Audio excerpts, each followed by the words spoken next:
My mom could easily win the title of worst parent imaginable. When I was just 2 years old, my little brother Mark was born.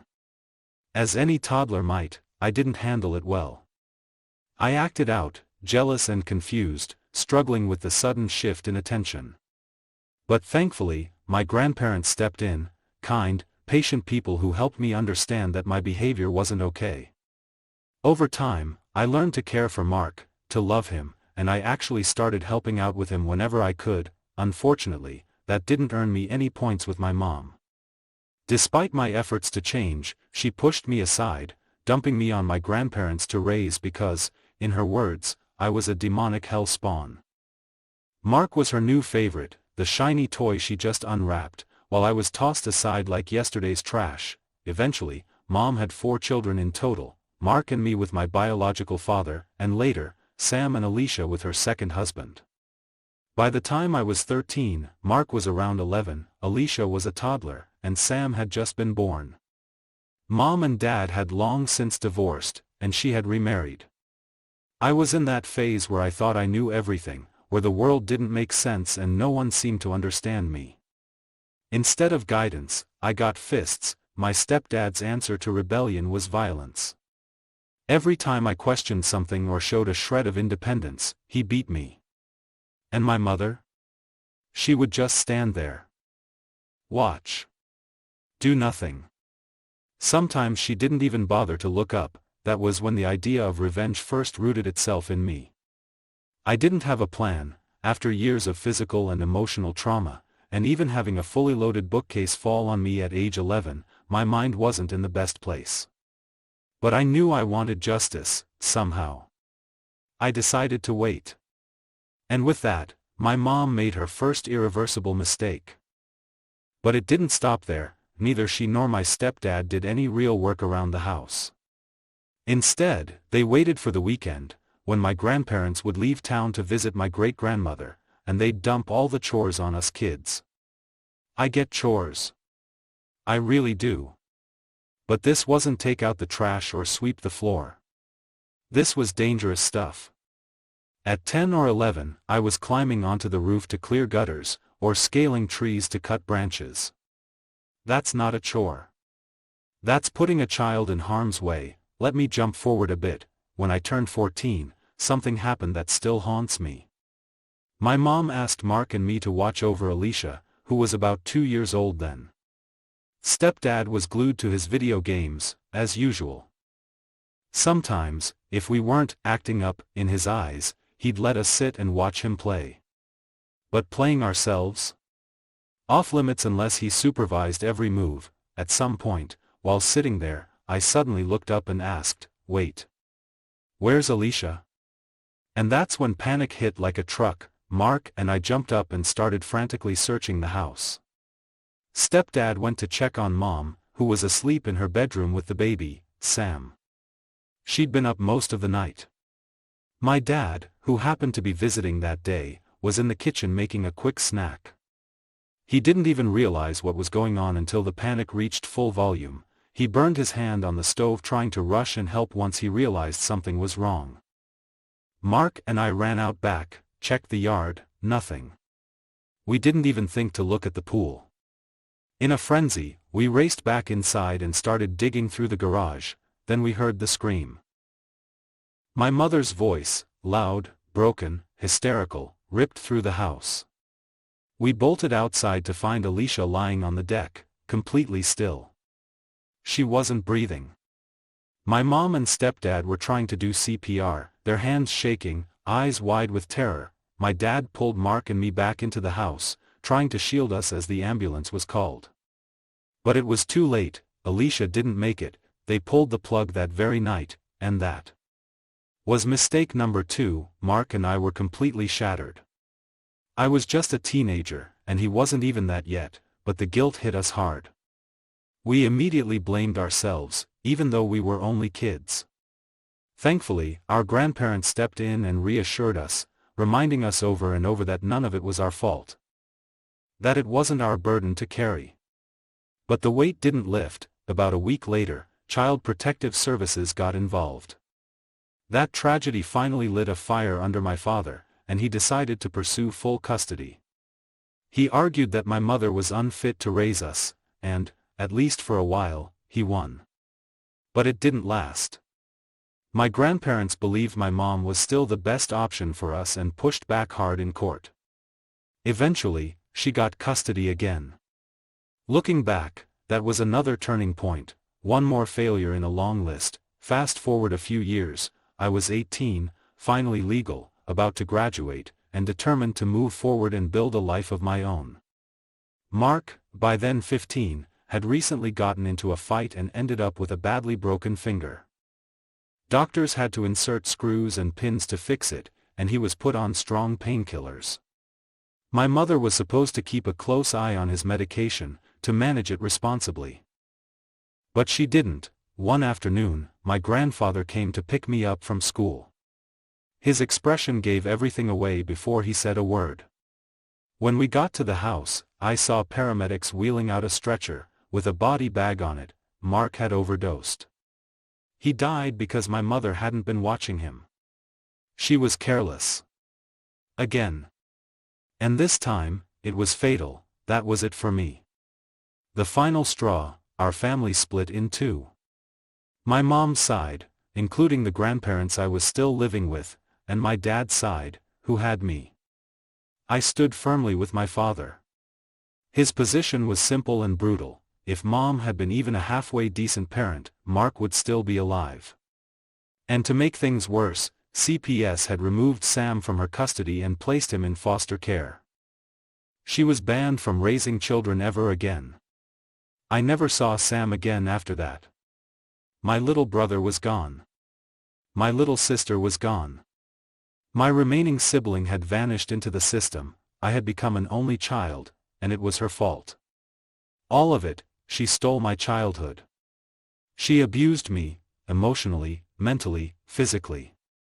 She destroyed my siblings' lives. And every time I saw her face, I could feel that rage simmering just beneath the surface. I wanted her to feel every ounce of the pain she caused. I wanted her to suffer. That's when revenge became my mission. My grandfather had always been my anchor, my protector, my teacher, the one constant in a life filled with chaos and grief. When everyone else gave up on me, he was the one who took me in, offering not just a roof over my head but guidance, purpose, and a sense of belonging. He taught me how to fix things, how to solve problems, how to think before I acted. But for all his wisdom, he had one fatal flaw: his heart was too big. He believed in second chances. Even third and fourth ones. And my mother, twisted as she was, saw that softness not as kindness, but as a weakness to exploit. After everything that had happened, after the loss, the pain, the shattered pieces of our family, she clung to my grandfather like a parasite, feeding off his goodwill. My grandmother, drained and emotionally broken by years of disappointment, slowly stopped making her own decisions and began echoing his. It was easier for her. Safer. That's when I decided I'd had enough. I couldn't stop my mother with reason or compassion. Those were tools she used to her own advantage. So I chose another method: resistance. Every time she tried to spin her narrative to gain sympathy or manipulate the situation, I stepped in.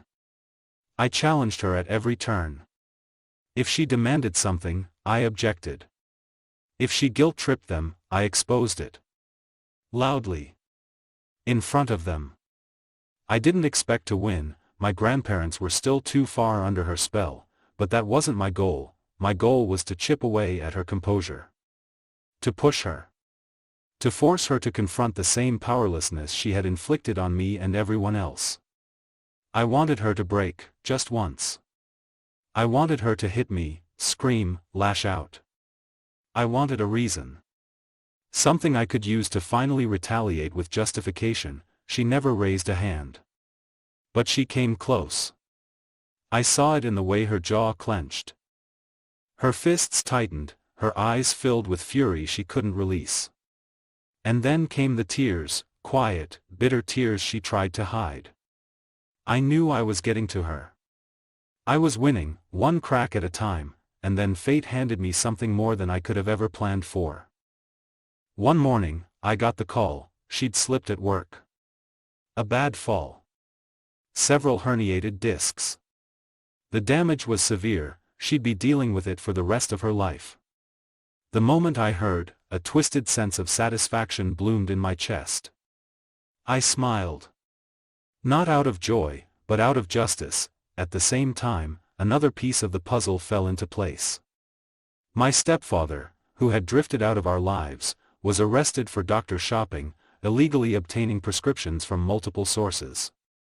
My mother, in the middle of divorcing him, was already neck-deep in stress and now drugged to the eyeballs on pain meds. And that's when I launched the next phase, when she came home from the hospital. Barely able to walk, I waited. Then I began moving her pills. Not all of them, just enough to keep her off balance. Some I'd stash under floorboards, others I'd toss completely. If she noticed a missing dose, I'd shrug, feign ignorance, or blame her own disorganization. She'd limp from room to room, groaning with every movement, constantly in discomfort. It was a slow, grinding form of suffering, and I savored every second. Every moment she was forced to ask for help, every wince and grimace, felt like a small repayment for the childhood she ruined, and just when I thought it couldn't get better, it did. One night, she got behind the wheel. Still high on her medication. Still thinking she was invincible.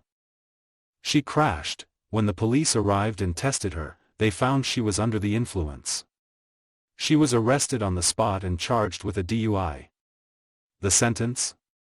6 months behind bars. When I found out, I laughed.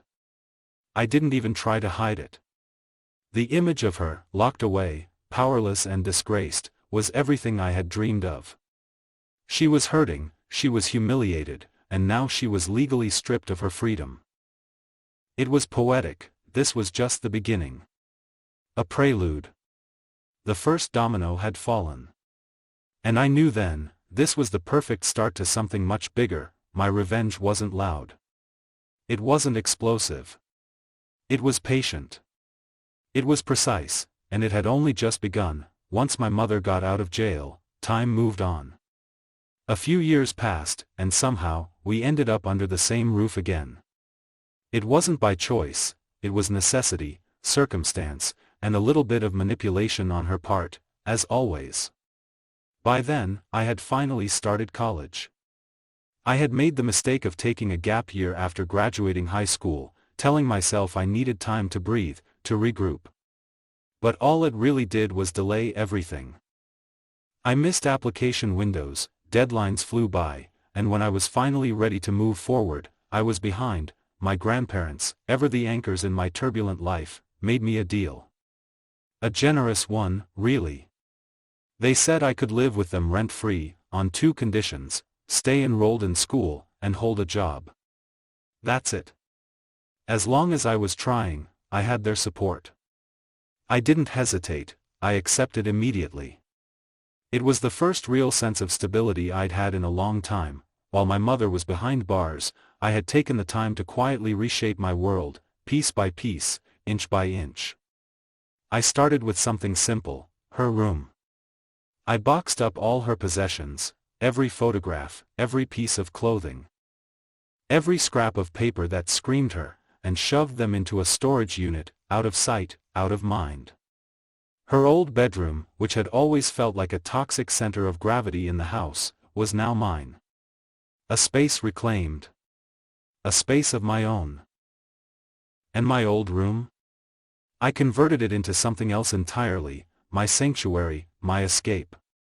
A gaming space, cluttered with screens, cables, and just enough of a chaotic edge to feel like home. It might not have seemed like much from the outside, but to me, it was a fortress.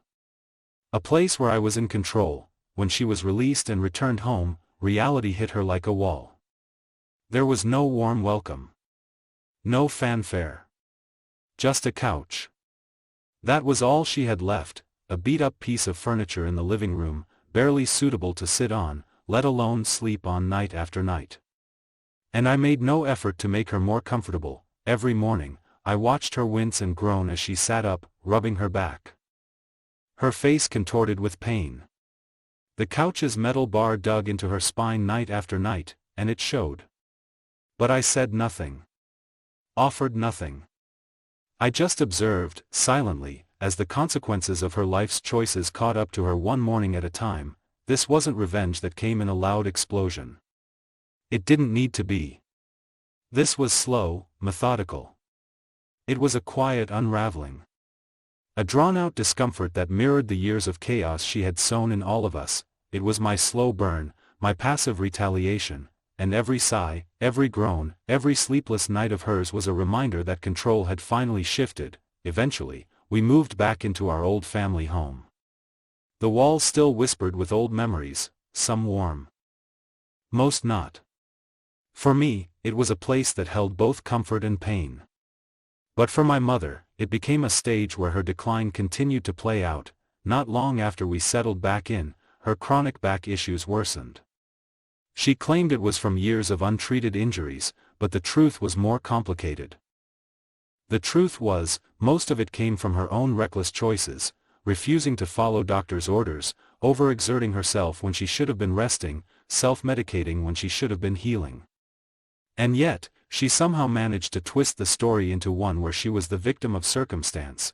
That's when things started spiraling again. Somehow, like she always did, she got into my grandparents' heads. She pulled the same manipulative stunts she always had, playing on their sympathy and guilt until they gave in.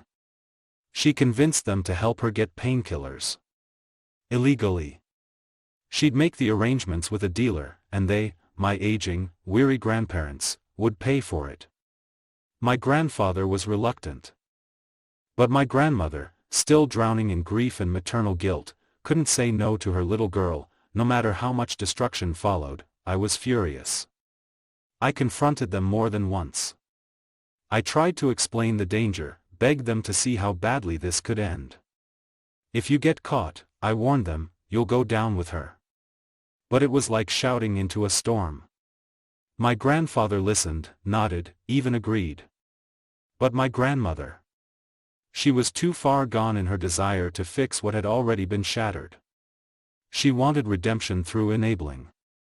And my mother knew exactly how to exploit that. I wanted no part of it. So, I did what I thought might stop it. I picked up the phone and made an anonymous call to the authorities. Gave them the information.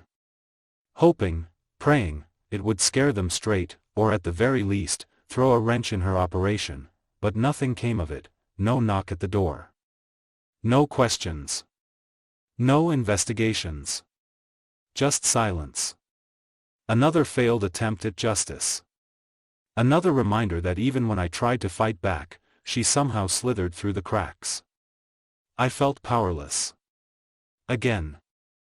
But I wasn't done. Even when my larger plan didn't work, I refused to sit back and let her live in comfort. So I stuck with the small stuff, petty sabotage. Hiding her pills. Moving them just enough to confuse her, disrupt her dosage, mess with her head. Yes, it was childish. But sometimes, being petty is the only way to communicate with someone who thrives on manipulation, and then, without even trying, I delivered my most devastating blow. It wasn't part of a master plan. It wasn't some intricate revenge scheme, it was just a sentence. One brutal truth spoken at just the right time, and it shattered her more than anything else ever could. She'll never forget it. I'm 31 now. It's been 13 long, painful years since I lost my brother Mark. 13 years of sorrow, anger, and the slow-burning pursuit of closure. And now, I've finally done what I set out to do. I've completed the final chapter of my revenge against my mother. Last year, my grandfather passed away. He had been my anchor for much of my life, and losing him left a heavy void. Over the years, I had managed to build up a solid savings, money earned from steady work, gifts, and small inheritances that came with the losses in our family. I went to visit my grandmother recently. She hasn't been the same since my grandfather's death, and the passing of her beloved dog a few months later only deepened her grief. While we sat together, my mother approached. She looked worn, tired, and desperate. Without shame, She asked me if I'd be willing to take care of her after Grandma moved into assisted living, claiming that it was my responsibility as her son. She had nothing. Her inheritance had been squandered through years of poor choices, addictions, and reckless behavior. I knew the remainder of the estate would come to me. That much was certain. I stood up. I looked her straight in the eye, summoning every ounce of pain, betrayal, and fury that I had buried deep within me. My words came out like venom, sharp and unforgiving. You will get nothing from me. Once Grandma is in the care home, I'm leaving this state and starting over. You wrecked my childhood, tore apart our family, and were the reason 2 of my siblings are dead. You made life miserable for everyone around you. You broke the law, manipulated those who cared for you, and never took responsibility for the destruction you caused. You'll be left with nothing. No support. No family. No future. And I'll sleep soundly knowing that. I don't love you. I never will. You will never meet my children, you will never be at my wedding, and as far as I'm concerned, you are no longer my mother. You're on your own. I hope you feel every ounce of the pain you caused, and I won't shed a single tear when you're gone. My grandmother sat there, speechless. My mother collapsed into sobs. And in that moment, I knew, I had finally broken through to her. Not in the way she wanted, but in the way I needed. The weight I had carried for over a decade felt lighter. It may not seem like much to others, but to me, that moment was freedom. It was justice. It was peace, now, in a few short months. My grandmother will transition into her new residence, and I'll be helping her move, making sure her daughter can't slither her way into her life again. Once that's done, I'll be gone. A new city, a fresh start, a new job, and a future with the woman I love deeply. To anyone reading this who has siblings, hold them close. Treasure them. Celebrate every moment you have with them. Because you never know when those moments will be stolen away. Losing my siblings shattered me. Being their older brother was the happiest I had ever been. And after they were gone, and Sam was taken by the system, I was left to navigate life alone. Some nights, the grief still hits me like a wave, and I cry quietly, mourning the life we should have had. So please, if you're lucky enough to still have your brothers and sisters, don't take them for granted. Love them fiercely. You'll never regret it. If you enjoyed this video, don't forget to hit the like button, subscribe, and turn on the notification bell so you never miss an upload. If you've gone through something similar, please don't hesitate to share your story in the comments. You never know who it might help, like this one. You'll love the next one. Click here to watch it now.